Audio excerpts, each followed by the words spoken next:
On peut travailler des bombes de 8 mains. Bien sûr, tu sais compter jusqu'à 3? Oui. En italien? Ah, certo. Alors vas-y, montre. 1, Oui. 2, 3. Bah apparemment, je dis bien apparemment, Paolo ne sait pas vraiment bien faire les bob and weave. Je pense qu'un tuto s'impose. On enchaîne avec l'intro et c'est parti.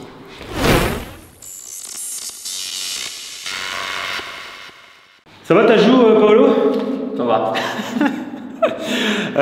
Comme vous l'aurez compris dans l'intro, cette vidéo, ça va être le début d'une série de vidéos sur les notions de défense en boxe. Alors, dans la notion de défense, je vais aussi intégrer les esquives, d'accord?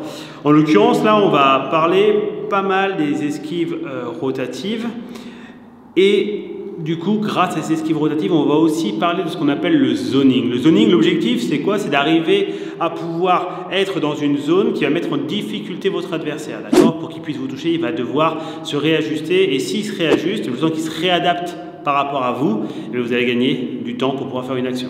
Ok? Alors, donc là, je vais vous faire un combo très simple, mais qui va permettre de pouvoir travailler justement sur ces bob and weave. L'objectif, c'est quoi? C'est d'arriver à mettre de la pression au boxeur pour que lui faire déclencher un coup sauf qui peut. Et généralement, le coup sauf qui peut, c'est très souvent le crochet, soit du bras arrière, soit du bras avant, en fonction de la situation dans laquelle vous vous trouvez, d'accord? Et surtout de l'angle où vous vous trouvez. Mais clairement, c'est très souvent le crochet et c'est très souvent le crochet au visage. Je vais enchaîner sur jab, cross, percute, crochet, bob and weave. Ok? Juste ça. Sur votre bob and weave, vous descendez bien. Je veux vraiment que votre épaule au début soit là en bouclier. Vous avez votre main haute. Vas-y, fais le crochet pour l'autre. Je suis ici, d'accord? Et je reviens dans l'axe. Pour l'instant, vous êtes très chill. Ok? J'ai pas besoin de mouvements de fou. Restez cool. D'accord? Vu que c'est l'apprentissage de l'enchaînement, restez en face de la personne. Ok? On va rajouter le zoning et le footwork plus tard. Pour l'instant, tranquille. Donc, oh, je ici, j'enchaîne. Encore.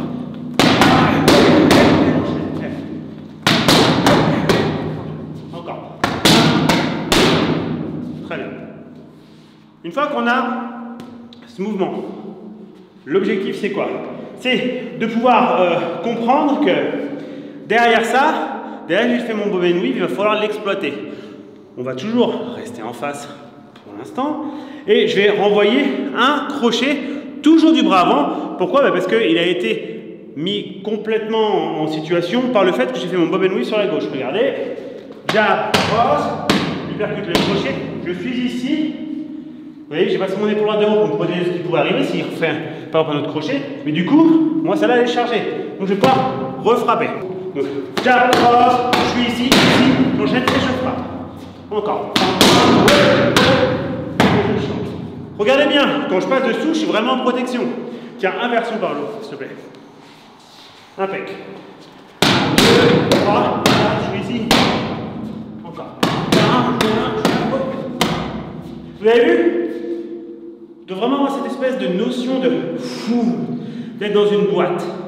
Je n'ai pas la tête qui va au balcon, je suis pas dans tous les sens. Je suis vraiment là, je me rapproche.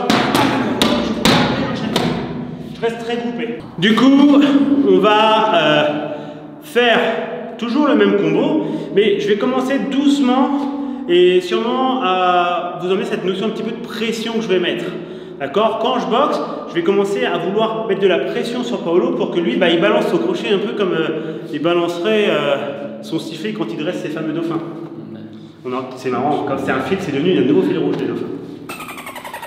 Un bisou à Flipper, si tu nous regardes, Flipper.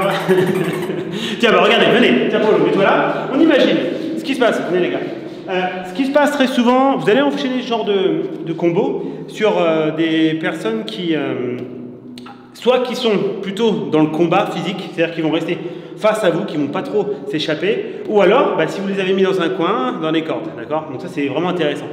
Je suis dans cette position, imaginons, donc je vais venir ici. J'aurai mon jab cross, même si mon jab cross, vous allez me dire oui, mais les bras sont pas tendus, oui, très bien, on s'en fiche, puisque de toute façon, c'est pas la finalité. La finalité, c'est quoi? Ça va être sûrement l'uppercut, le crochet, le bob and weave et le crochet, d'accord? Des coups qui vont être mi-distance et qui vont être puissants. Le jab cross, ça fait un peu limite point d'ancrage. Mon but, c'est d'attirer son attention en haut, on serait là, je serai là, pour après, boum, rentrer ici, ok? Vous comprenez ça? C'est-à-dire que le fait, dès l'instant que j'ai les mains devant lui, sur des lignes directes, mais déjà, c'est-à-dire qu'il n'est pas en train de me frapper parce qu'il est en train de se protéger. Et moi derrière, boum, je vais pouvoir lui rentrer les uppercuts ou les crochets. Donc tout doucement, on refait. Jab, cross, uppercut, crochet, je passe dessous, crochet. Ok? Et encore. Encore un, bien, et on va. Maintenant que j'ai fait ça, on peut imaginer que je ne vais pas m'arrêter là-dessus, je pourrais m'arrêter là-dessus. On pourrait faire comme ce qu'on a vu dans la vidéo de la semaine dernière, c'est-à-dire, je vais ici, quand je frappe, je pourrais mettre de l'angle, d'accord? Et dès l'instant que je mets de l'angle sur un pivot, bah, après je suis safe et je peux ressortir et puis on peut recommencer un autre enchaînement. Là, ce que je vais m'amuser à faire en fait, c'est que je vais activer mon bras arrière et je vais mettre un uppercut. Uppercut du bras arrière. Donc tout doucement, j'approche, je vais mettre le crochet, je vais ici, bob and weave, vas-y, c'est pas grave, ici, et uppercut du bras arrière. Donc fais gaffe de ne pas trop le mettre proche de ton menton, parce que sinon, c'est mieux que le Derinox, ça va te déboucher le trou de nez, ça va être chaud. Donc 1, 2, je suis ici, je frappe, encore. Ça va là? Tu vois, j'ai parlé de flip, il est intimidé. J'ai parlé de flipper et ça y est, son âme est partie. Donc 1, 2, 3, 4, 5, 6, encore.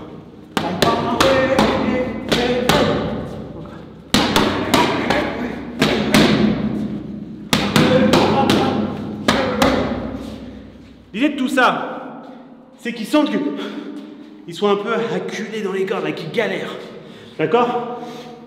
Une autre chose qui est hyper intéressante, c'est que, vous allez voir, bon là c'est un drill, il ne peut pas frapper donc c'est facile pour moi, mais très souvent le crochet, ils le balanceront pareil. Parce qu'ils n'ont pas beaucoup de temps pour le lancer. Regardez. Si je suis ici, je fais ça, vous voyez, là, imaginons qu'il a fait son cover, ok, ou alors lui il a fait son weave, imaginons, c'est là où lui il va en balancer un derrière. Balance, foum, et moi je pourrais y aller. Et généralement, là on est en mode très académique, mais s'il l'envoie, il pourrait limite stepper avec son pied gauche pour avoir de la puissance, vous savez, pour m'arracher la tête. Fais-le, vas-y, step avec ton pied gauche, voilà. Step, arme et frappe avec ton pied gauche, voilà. Et regardez comme ça me ferait déjà zoner et changer. Ça c'est hyper intéressant. Pour l'instant on n'en est pas là. Donc je refais doucement. 1, 2, je frappe, je suis ici. Boum, et mon uppercut. Pour l'instant je suis tout en face. Ok? Je ne bouge pas, je suis au même endroit. D'ailleurs, c'est pour ça que vous ne voyez pas trop nos jambes pour l'instant. Encore, bien, je frappe, accélère un peu. Dernière. Ok, cool. Maintenant, la même chose, sauf qu'on va faire beaucoup plus de footwork. Ok? Donc, Flo, je vais demander de reculer un tout petit peu pour que tu puisses voir les jambes aussi. Impec, merci. Mon idée c'est quoi?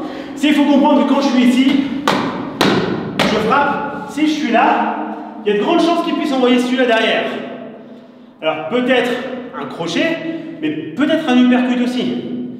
Vous comprenez bien que moi, refais-le le crochet, je suis ici, j'ai intérêt de vite envoyer parce que s'il renvoie aussi, ça va être un peu le choc hésitant, quoi. Double KO, merci, bisous, au revoir. Peut-être que je peux avoir l'idée, si je ne veux pas forcément rester en face, si je ne veux pas le garder collé contre les cordes, si je veux juste le faire bouger un petit peu, ou si je veux le faire se déplacer, je vais peut-être vouloir aller moins sur le côté. Donc soit on pourrait faire le crochet et le pivot dans le crochet comme je vous avais expliqué juste avant, mais on peut aussi, à l'inverse, se déplacer dans le bob and weave, d'accord? Je me déplace dans le bob and weave, et après on frappe une fois qu'on est bien ancré. Je fais doucement, 1, 2, 3, je suis ici, je step dans mon bob and weave, je reste droit, je me réoriente et je frappe. Regardez, ça paraît bête, mais il était ici, moi j'étais en face, là je me retrouve là. Le danger immédiat c'était ça, ce qu'elle arrivait là. J'ai beaucoup plus de temps pour une interaction de qualité. Genre, si moi je frappe, je peux frapper soit en crochet, soit en jab, ok? Je peux mettre mon cross, dans quel cas je serai assez protégé. Vous dites oui, mais s'il est encore, bah s'il est encore, ok, d'accord, mais après moi je vais être bloqué et riposter. Bref, je me suis éloigné du côté dangereux. Et ça c'est super important. Encore, donc, je suis ici, je frappe, je viens ici, et là, vous avez remarqué, je fais mon déplacement, c'est comme un compas et après je mets ma frappe. D'accord? J'essaye de le faire, et ça c'est hyper important, j'essaye de le faire dans le bob and weave. Tout ce temps gagné en termes de déplacement, tout le temps que je gagne pendant un mouvement d'en rajouter un autre, ça va être du temps qui va me permettre de faire la différence en fait. Ok? Et c'est là où c'est hyper important, vraiment important. Encore.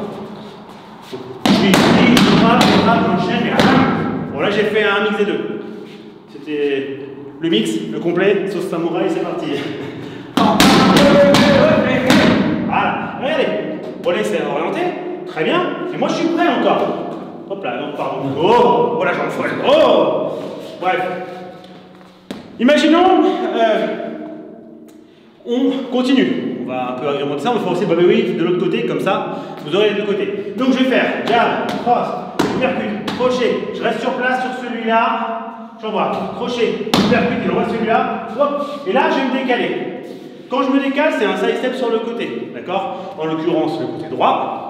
Donc on refait 1, 2, je frappe, hop, et vas-y, j'enchaîne, c'est pas grave, hop. Et là, vu que je suis assez loin, je vais mettre mon cross.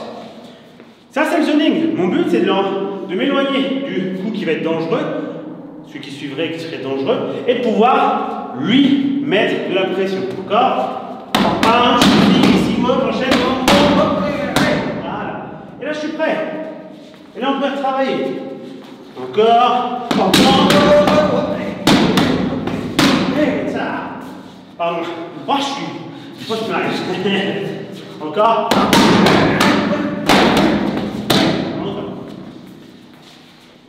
Travail. Petite programmation. Ouais. Encore. Ce que vous devez comprendre là, et qui devient très intéressant, c'est que j'ai respecté l'enchaînement de base et je l'agrémente avec le footwork. Le fait que quand j'enchaîne ça, je suis là, je frappe, et quand il met celui-là, je passe là, il sait ce qu'on fait, donc il s'est déjà orienté. Mais s'il ne sait pas, il est là-bas. Imaginez. Et une fois que je suis ici, je frappe, ou je frappe, peu importe, ou ici, parce que lui, si je suis là, vous savez, la nature a horreur du vide. Donc, naturellement, il va faire quoi? Il va se réorienter. Boum! Pleine poire. Et si jamais il a un gros niveau qu'il est faux sur ce cross, là, boum! Ça, c'est dans ses rêves les plus fous. Dans la vraie vie, ça aurait fait boum, pam, deux molaires en rare, le nez comme ça au milieu. Un truc intéressant. Je ne sais pas si vous avez vu, je l'ai fait une ou deux fois, mais quand je passe au corps, je ne fais pas le voyage pour rien. On m'a toujours expliqué que quand tu fais quelque chose, c'était mon enfance difficile, quand je devais débarrasser. Mon père me dit, hop, tu pars dans ta chambre? Je fais oui. Il me dit, tu veux pas faire le voyage à vide? Emmène les assiettes sales. Et j'emmène les assiettes sales. Et ben moi c'est pareil. Ça c'est les assiettes sales. Et ça c'est la cuisine. Je vais déposer les assiettes sales dans la cuisine. Donc regardez, je suis ici, là, quand je viens là, boum, ça ne me coûte rien. Et lui, ça lui fait plaisir. C'est ça toujours la même chose. Plaisir d'offrir et joie de recevoir. Donc je suis ici, sur entendu, vu que je remonte là, boum, ça va peut-être piquer. Je viens là, vas-y, enchaîne. Boum, le foie, même s'il ne sera pas fort, ça va quand même embêter. Et là, bam, je peux enchaîner. Encore. Je viens travailler. Je suis ici, bam, bam, hop là, foie. Encore. Pam, pam. Donc voilà, ça c'est des petits enchaînements qui sont sympas. Ok les gorillas, c'est tout pour aujourd'hui. N'oubliez pas de vous abonner, liker, commenter. C'est une vidéo courte mais efficace. On se retrouve semaine prochaine ou peut-être avant. On verra. Je vous souhaite une bonne soirée. A plus. Tchou.